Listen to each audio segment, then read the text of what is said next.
Welcome, everybody, to the Talk With Kiet podcast, where we connect people, ideas, and capital to help make a difference in the world. Now, today I am blessed to have Christina Qi with me. Christina is a legend. She founded Dome Yard as a hedge fund, quant hedge fund, at a very young age, out of MIT. She's now the CEO of DataBento. Christina and I today will talk about her extensive career and entrepreneurial journey. Entrepreneur because she actually never had a real full-time job, right? She's always been in the entrepreneurship journey, which is amazing. And as well as touch on how to launch a data business. Christina, welcome to the show. Thank you for having me, Kit. I'm really excited to be here. Now, as part of tradition, how we kick off the show is really talk about the origin story of entrepreneurs, because I always find that quite inspiring to understand how someone got to where they are. So what is the Christina origin story? Sure. Actually, I was just talking to my friends earlier about this. I'm like, I'm just a random loser on the internet. But my actual origin story is, when I first started my hedge fund, people are like, why did you start a hedge fund? Or like, why would you do that? That's so it's just make a lot of money, whatever. My honest answer is actually, I was $40,000 in student loans at the time, and I couldn't get a job. I applied to so many jobs. Yes, I went to a really great college, but ignoring that, it was a very competitive job market is what I like to say. And I was also a bad student. So I had not that great of a GPA. I got an internship on Wall Street, didn't get an offer. And so at the very end, I'm like, what do I do? And someone was like, why don't you just trade for one of my internships, we had to create a trading strategy. And they're like, hey, just trade that strategy and see how you do. And I'm like, oh, well, I might as well do that since I have no job lined up. And so that's kind of how I started. And then the funny thing is actually the first thing I did when I started my hedge fund is, you might laugh at this, I literally went on Google and I'm like, how do you start a hedge fund? I literally just asked Google, like, how do I start a hedge fund? And of course the results were terrible. So just like looked around all these articles that were kind of clickbait and stuff. But literally that was my beginning there. I wasn't one of those situations where I'm not a veteran in this industry. I'm not one of those people that had a pedigree or had a network or had any money. I literally just needed a job, to be honest. And so statistically, the chances of someone from my background succeeding is pretty much zero. And so there's that too. I acknowledged fully that I should probably not have even made it to launch. And then I fast forward 10 years and I'm like, oh my gosh, what am I doing? Anyway, but I'm really glad to have made it this far and to be here today. The fund ended up shutting down in the end, which I'm happy to talk about as well and do postmortem on. But yeah, so here I am. So how did you? So it's funny. It's in the stories. If you can't find a path, create your own path. Which in this instance, you did that. But at a very young age, how do you convince people to give you money? Oh man, that was so hard. And even today, it's so hard for me, even now. There's a couple of factors that definitely help in terms of the fundraising for me. So how I first fundraised for my hedge fund was I signed up for every single pitch competition in town, like literally startup pitch competitions, which I know sounds absolutely ridiculous. But then it's like one of those situations where you never know who you meet. And if the one lesson you learn from this is that it's all luck, then so be it, right? You put yourself in a position where you get lucky, where you meet the right people and they introduce you to another person and that person introduces you to another person and so on until you meet the right person who, ultimately wants to invest. There are day one allocators, similar to for a startup, there's seed stage and angel investors. So for hedge funds, there are kind of hedge fund seeders, day one allocators that particularly look for these earlier stage companies to, put more money on. And what do they ask for? They would just ask for lower fees and higher control, better liquidity terms, for example, lower lockup period, things like that. And maybe more transparency, learning more about your financials and your operations and things like that. Right. But yes, those do exist. So I went to every pitch competition in town. And kind of long story short, it was funny because I would be pitching the hedge fund, and then the company after me is pitching like a chocolate milk company, and there's another company I remember that pitched they're knitting mermaid tails for humans, and then here I am, I'm pitching a hedge fund, and so that was how absolutely funny and silly and ridiculous I sounded on stage. And then every time I said we were doing high frequency trading, and this was keep in mind, we started our hedge fund maybe like 1 or 2 years before Flash Boys came out, I believe. And then it was like right when we were about to launch, we were almost done with our fundraising.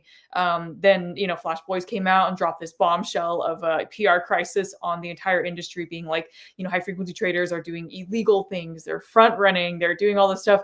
And so it completely like derailed our fundraising and made it so incredibly difficult to, half the time I felt like I was just defending our industry. Whereas I just wanted to go up there and just be like, here's what we do. And like, can you help fund us? And we're not doing any front running, but we had to explain all of that, which was quite frustrating. So, but yeah, that was the journey. It took us 3 years to get to launch. That is a lifetime in the startup world. Was it tough? Yes. Would I ever do it again? No. But yeah, it was like that kind of sacrifice that, you have to just be willing to make. You have to also be willing to accept, like, look, we are nobodies in this space and we had no reputation, nothing, right? And you have to earn that respect. You have to learn and, continue to contribute to the industry and learn and earn respect from people. And so there was an entire journey, and it's continuing today as well into my second company. So, but yeah, that was how we initially did our fundraise.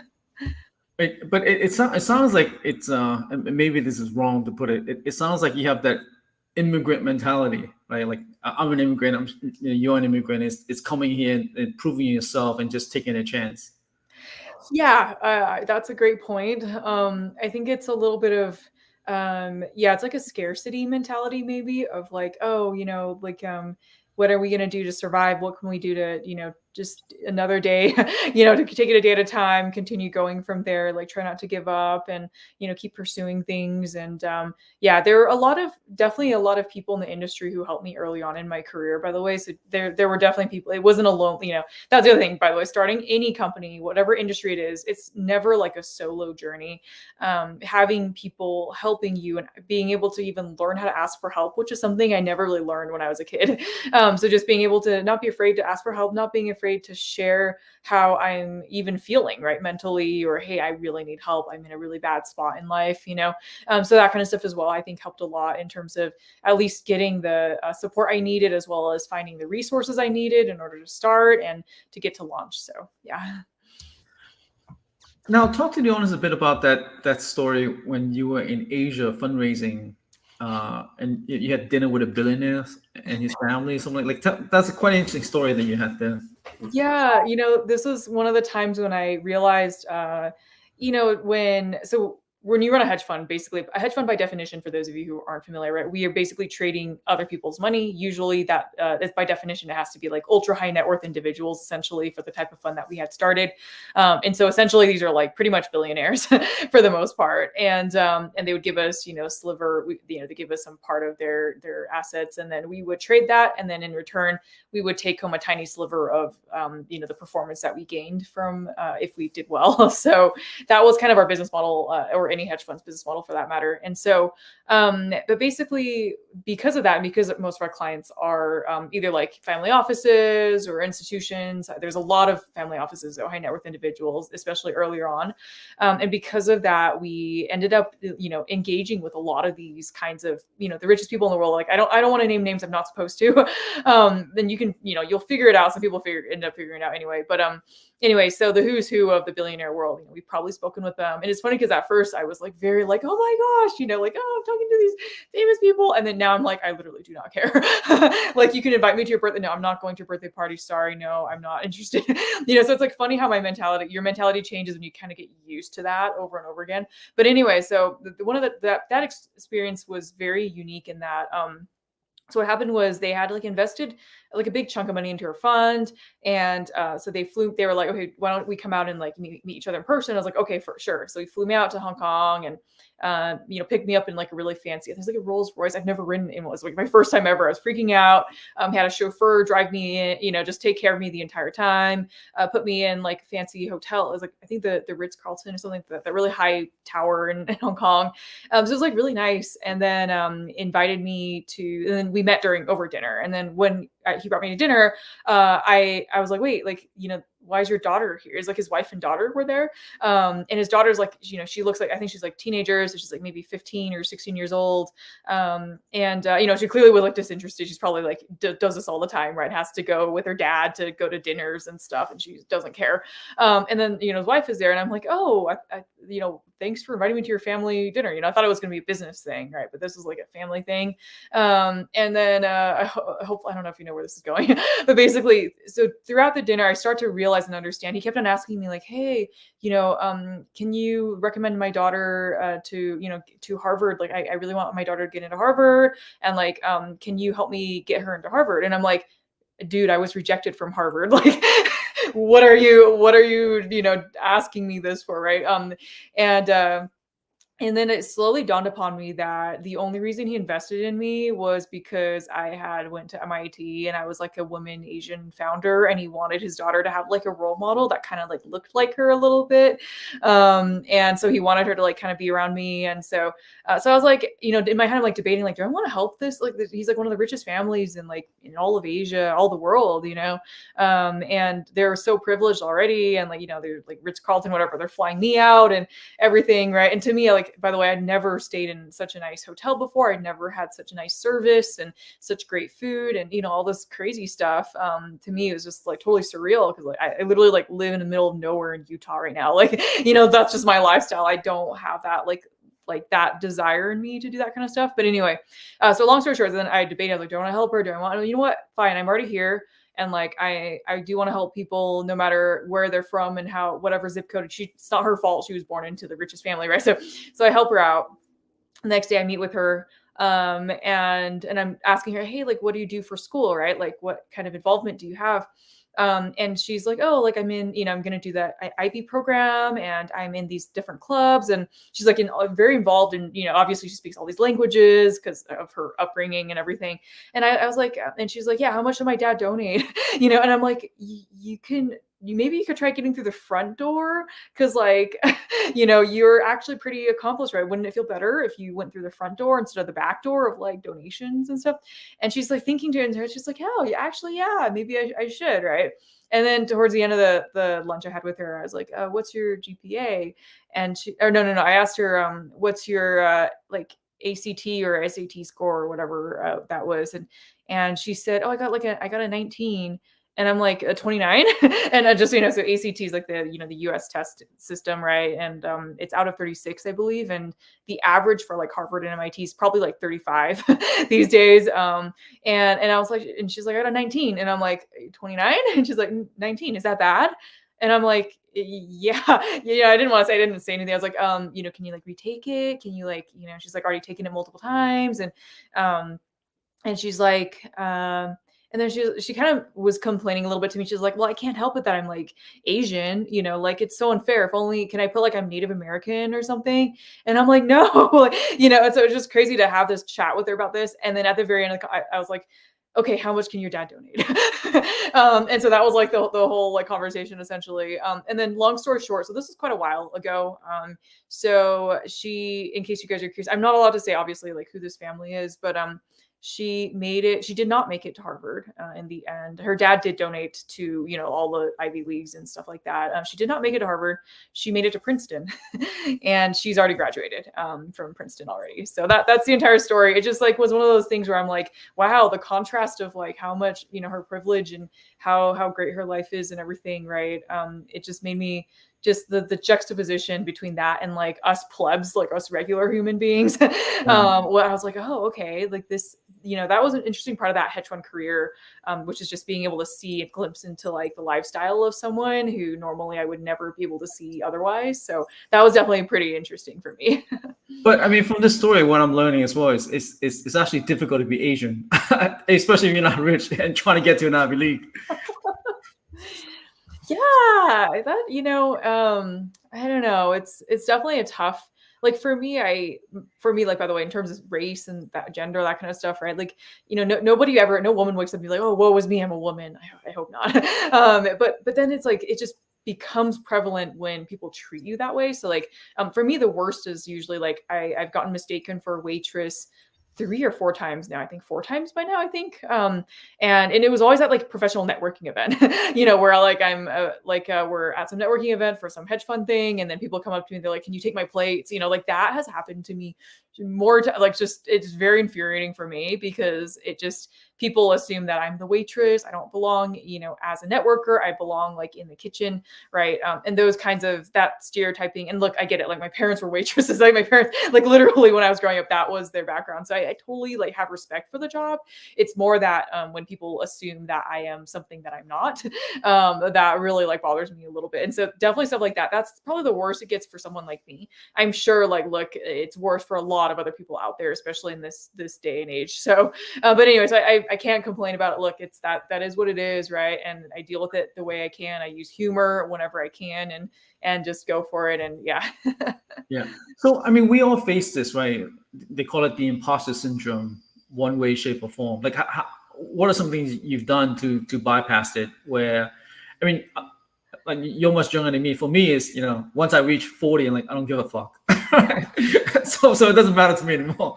But like, what's your advice to people that's starting out and have that imposter syndrome going through the Oh man. So I used to have a lot of imposter syndrome. And now that I've kind of, I'm a lot older now, I've had 10 plus years of experience. And, now I'm like, oh, I actually have a lot of knowledge and, I hope, but at least like knowing like where I am and realistically speaking, that helps a lot. So early on though, the ways that I kind of help myself understand this better was like, so for example, like many years ago, I was invited to speak at a conference and it was a panel on AI and like machine learning. And I immediately declined. I'm like, I don't have a PhD in machine learning. I'm not an AI expert. Like, I just run a high frequency trading firm and like we do like linear regression. We might do a regression models, but we don't do like, fancy deep learning models or anything like that. We don't do AI, definitely not AI. And so I was like, I'm just not qualified, like it's not my expertise whatsoever. I've never taken an AI course in my life. And then after that, so I said no. And I talked to my colleague about this. My colleague was like, why don't you just look at the website and see who else is speaking, right? Because it's like a panel. And so I went up and looked at the website and saw who else was speaking. And I saw, oh, wait, there's this guy who literally was my classmate in college. And he started his hedge fund like 3 years after me. And they're still pre-launch. And they haven't even launched. Like they haven't even started trading yet. And he's on this panel on AI. And he's like younger than me. And he's never taken a course on AI either. And so, and then, my colleague's like, Christina, like you need to stop, putting yourself down like this, right? When you get an opportunity like this, you take it and you use it as an opportunity to give back and to help others and to inspire people, And I was like, oh, I didn't know that, So then I emailed the organizer back and I'm like, never mind, I'll come speak, just what do you need? And then, so I ended up going and speaking. And that one was a funny event where, we ended up arguing with each other a little. So me and this other classmate, we're friends. And so it's like, we're okay with like kind of disagreeing with one another. And so we ended up disagreeing with each other on like all kinds of topics like AI, machine learning, stuff like that. And it ended up being like, people said it was like the best, panel that they've seen at the event because it was just such a, when a panel of people that aren't afraid to just speak up and disagree and be like, no, you're wrong, that makes it for an interesting discussion. People are more willing to think, makes everyone else think like, hey, like what is the right way to think about these topics, right? And so that was really fun, by the way. And so that was really, really great. But just in case you're curious, my view is that like, hey, AI is super overrated and overhyped. And this was like 10 years ago. And I was like, oh, AI is super overhyped. There's no like, people keep talking about AI hedge funds, but like, high frequency trading, all we literally do is we're just like super latency sensitive and our strategies are super simple. And like people who say they run AI hedge funds are, like back then, at least like it just wasn't really, now there's a lot more of that I think going on. But again, there's no such thing as like an autonomous hedge fund that just trades on its own. Like that's impossible to do in this day and age currently, even if, as much as you want to train ChatGPT on it or whatever, like it's just not going to work.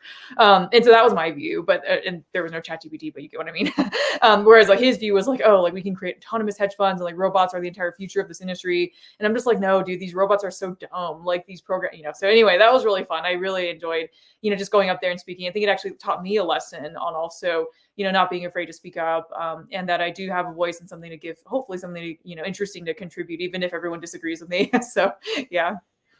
No, I mean, it's very inspiring, right? So let's talk a bit about that transition though, right? So you ran the hedge fund, and then after 10 years, you decide to pivot and do something different. Like what drove that mentality to say, okay, let's go do something different?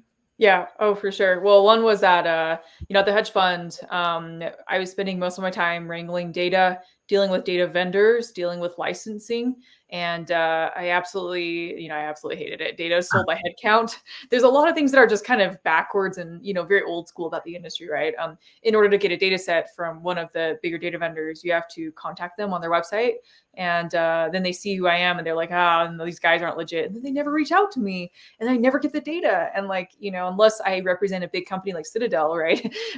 It's just like they're very sales driven, and they're very manual, and their licensing process takes us 11 months to get the license for the data, and then to use a third party data provider or get our own data, whatever it was. It would take us super long, and it was a huge not only money, commitment, but also time commitment, a lot of headaches, a lot of kind of just issues with the data that we had as well. So anyway, so that was one of the reasons why we actually started DataBento, was because we dealt with all those headaches. We had, a dozen data vendors, and we didn't like any of them. None of, it's like better of all the evils, of course, yes. But it was very frustrating to work with these data vendors that were just hard, non-transparent, right? Where's all their documentation? It's all kind of private. How do you get started? How does someone new on the team get a license even, right? Like all this whole entire thing is just such a complex web of hidden information, and the fees are not transparent. There's all these issues. So anyway, I started DataBento as a result of that. But then the big reason why was because our hedge fund was failing. We had a very bad year in 2020 in particular.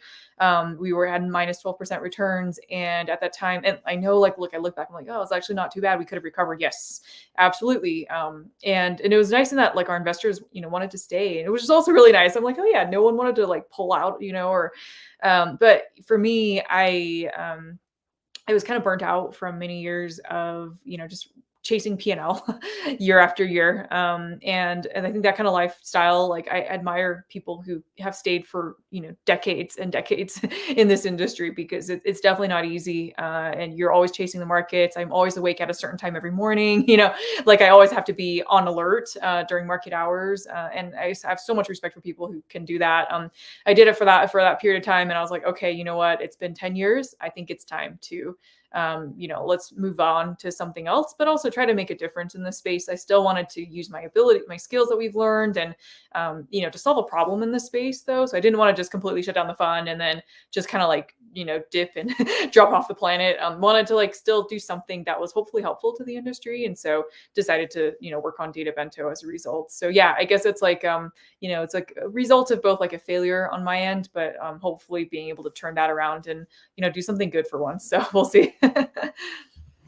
But it's interesting, most people, would try to hide the fact, right, and see it as a failure, but you embrace it. What's the philosophy about being honest about failures? I feel like a lot of CEOs talk about success all the time, and it makes sense. Look, you want to look good in front of your investors. You want to look good in front of your customers, right? And I totally get it. It makes a lot of sense. I think for me, I'd rather just be completely transparent about look, this was a complete failure. I love doing, hopefully I'll have one day the opportunity to do a bigger kind of postmortem on the things that have happened. And it's not just about strategies going wrong. It's also about, I hate to say this, but, hiring the wrong people, choosing the wrong service providers. Operationally, there were also things we could have done better, I feel like. And now that I have that hindsight knowledge, it helps a lot, but I wish we had known that, the first time around. And so I think, yeah, that's the mentality. I think a lot of people are afraid to share that because they're afraid of what the public will think. And I think maybe at some point in my life, I was like, you know what? I just don't care what people think anymore. Who cares? If that pisses off an investor, so be it. They don't need to invest in us. I can live and not have to work with them. Same with customers. I'm like, look, we're even for DataBento, by the way, we post our downtime, whenever our data, goes down. And it's funny because I think we're the only data vendor that publishes our, downtime. I think one of the only in terms of the incumbents, they definitely don't do that. And so we're one of the startups that does that. And yet, some people will try to hyper focus on that, but I'm like, you go to Bloomberg and ask them them for their downtime, they're never going to share that with you. Right. And so for me, it's just like, let's just be honest about the good and the bad. Right. And you can take it as it is. And that way, like it's just good to embrace it. It also helps, it helped me definitely cope a little bit better too. Cause like mentally, was rough. Like I know now I can smile and talk about it and be like, oh, it's all okay, but, at the time, was definitely freaking out, not sleeping at night, having to just making, just not really doing well not in a good space at all in life, because I didn't know what I wanted to do in life, but also because like that company was my baby, right? Running a hedge fund for 10 years, my 20s, my entire 20s from age 20 to 30, I was doing this one company. And so for it not to have worked out in the end, definitely was, it was definitely rough for me personally too. And also for, my colleagues, my co-founders, having to let people go. And thankfully they're all in really good places today, but still, having to do that and make those announcements and, a team that we really enjoyed working with. Right. So, but definitely really grateful that everyone ended up in a better place. And yeah, grateful that the industry welcomed them with open arms. Now, how much of that was also because you mentioned you were doing that for 10, that was your identity, right? Mm-hmm. How much of that's really about trying to find a new identity for yourself? Yeah.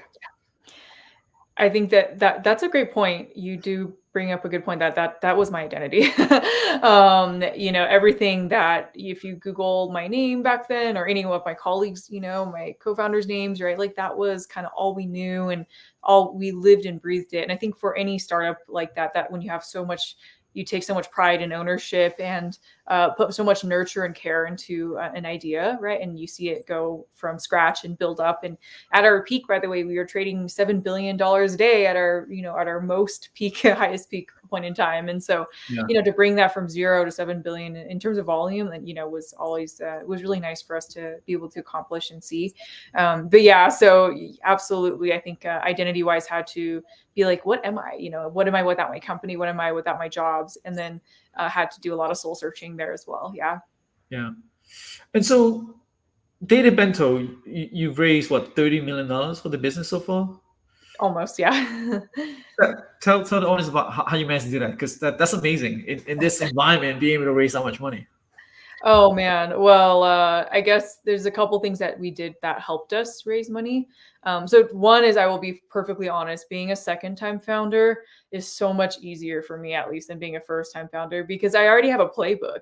I know how to hire. I know what software to use. I know exactly how to set things up. I know how to onboard people, how to do HR, right? I know which lawyers to use, what bookkeeper, like I have an entire Rolodex and playbook. I can call people up, like have a network. So being second time definitely has a privilege there that a lot of first time founders don't have. So just acknowledging that. But what helped me in this post-COVID environment, if you guys want just actionable advice, I don't know. So like actionably things that I did that helped were, one was we did the entire round pretty much virtually. So unless the investor wanted to come to see me, I'm like, okay, I'll come take you skiing here in Utah. But rarely, right? They're usually like, we'll do it all virtually, which is great. So the good news about COVID, the silver lining, I guess, is that a lot of the fundraising can happen remotely.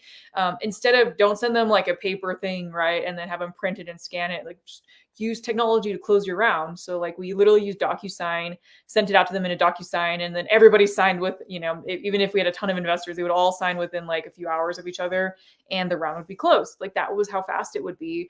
And so those are kind of things were things that definitely helped us drive the round along and go from there. Right now, by the way, the fundraising environment is the macro environment, for better or worse, right, does affect every startup's fate right now.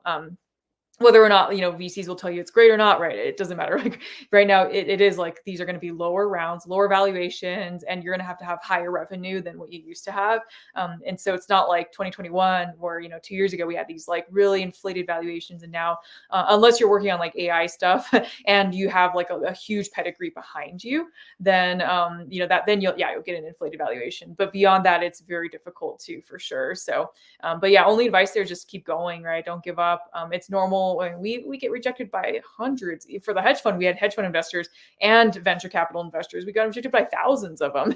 And that was normal. And I think for me mentally as well, like I say this every time, but rejection is one of the first things that anybody for any role, but especially as a founder, you have to be okay with and accept. And I think for me growing up in Asian culture, like rejection was always like a bad thing, you know? And I had to learn to get over that and be like, this is a mountain of rejections, and like put this rejection over here and like move on and like, you know, continue forward, talk to the next investor and the next investor, and just keep going. And so just learning that mentality, that rejection is okay, definitely took me some time. But now I'm so used to it. Like a part of my job is, you know, getting rejected by customers every single day. And if I'm not, then I'm not doing my job. Right. So yeah, that's a part of the entrepreneurship journey. Every no takes you closer to a yes, right? Essentially. Yep, exactly. So what is the vision or the wider vision for DataBento? Like, what do you see DataBento going in the future? You know, for me, it's like, I want to keep an open mind about this. You know, I'm one of those founders where I kind of try to be realistic. Like, look, we could fail one day, right? We could also succeed, but success is different depending on who you're talking to.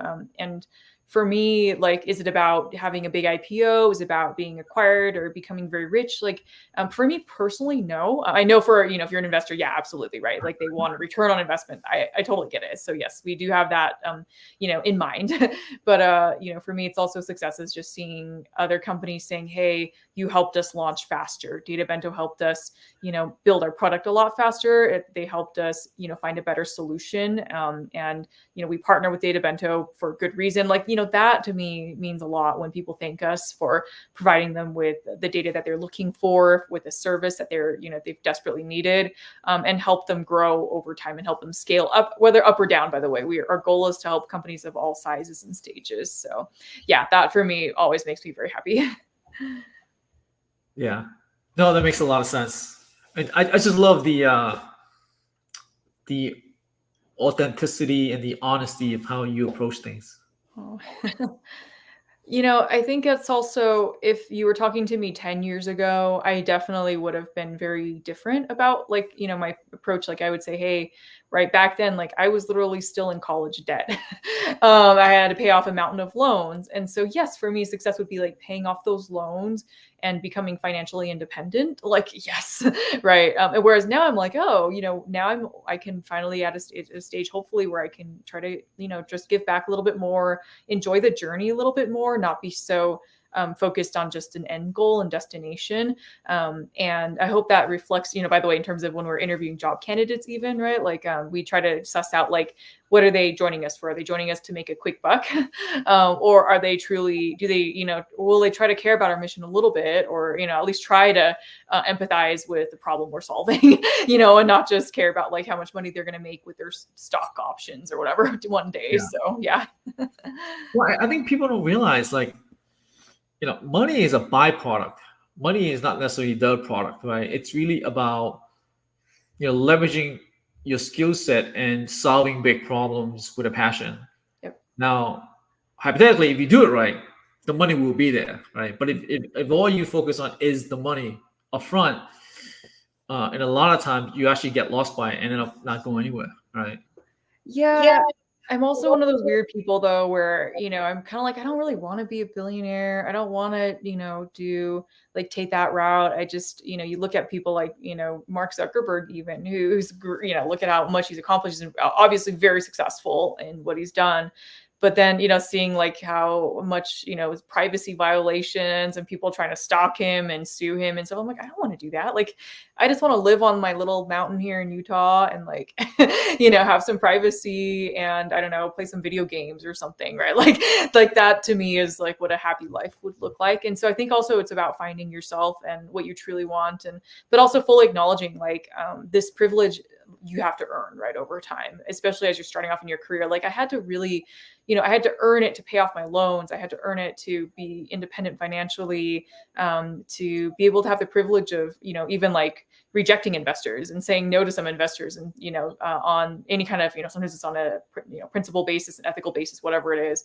But having that's an enormous privilege, because these days, especially as an early stage founder, you really don't have a choice. So a lot of times, like students will ask me, like, "Oh, how do you decide to choose which investor?" And I'm like, "Choose? Like you have a choice?" No, most of us don't have a choice. Like you literally just work with whoever will write you the check, right? Unless you have an enormous pedigree or you have enormous connections, and in which case, great, good for you. Then feel free to choose based on whatever metrics you want. But for the rest of us, right? Like it's not a choice. So yeah. How do you find balance? Like how do you manage stress and find balance? Like what do you do outside of just whether it's Dome Yard or DataBento in general? Yeah. I'm a very much like a millennial, I guess, but also my younger brother, he's Gen Z. So I guess I, hang out with I don't know, it's like just hang out with groups of friends and stuff on the weekends. Hopefully have healthy hobbies tomorrow. I'm skiing.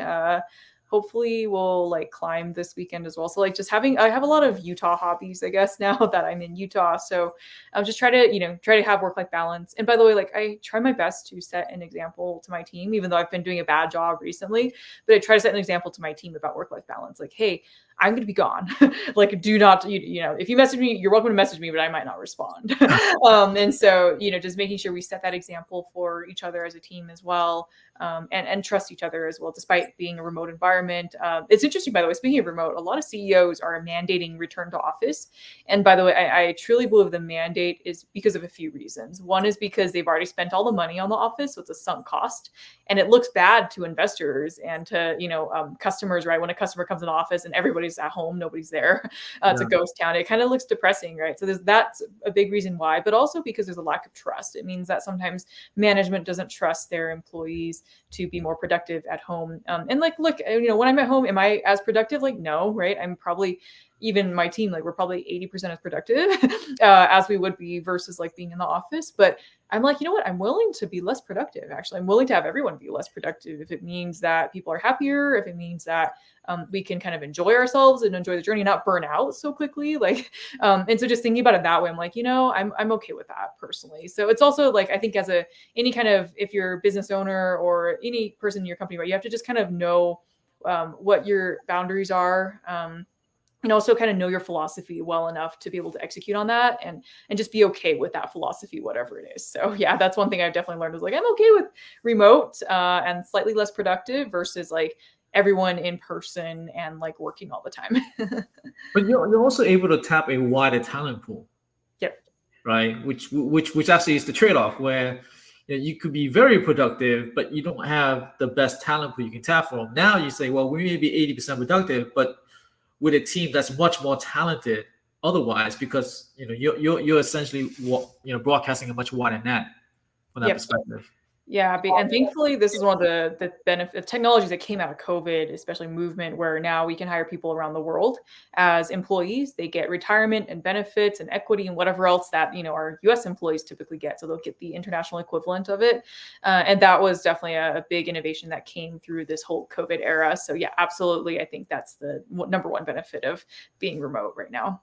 Yeah, well, Christina, thank you for being on today. That was amazing. There's so many nuggets and so many insights that you've injected to the audience today. Now, as typically where we end the show is really question for you is, who you want to connect with and how can people help you? Oh, thanks. Very, very rare for people to ask that to me, but I appreciate it. I guess, these days I have a couple challenges at DataBento. One is definitely we are fundraising right now. And I am genuinely worried because the macro environment, as I mentioned, is not that great right now. And so investors are a lot more conservative. A lot of investors don't have any dry powder left to invest. And so definitely reaching some challenges there on the venture capital side. And then also on the data, customer acquisition side, I guess. I do feel like we're one of those companies, we have a great product. And we have actually really good retention, by the way, like almost like I don't want to say 100%, but very, very high retention. And so, but our challenge is more that we spend all of our money on like building a good product, but not on like sales and marketing. And so we haven't really so far, like haven't done, we don't have like a big sales team, for example, or a giant marketing team, but definitely would love to, explore those routes of if you guys know of anyone in the data space that could help on that front, or if you have, know of a company that could need data on the market data front, definitely feel free to, check us out or connect with me and go from there. Thank you. Great. Thank you so much, Christina, for being on today. Have a good one. Have a good one, everybody. Thank you so much for your continued support and continue to listen to this. Thank you and have a great weekend. Bye-bye. Thanks, everyone. Bye.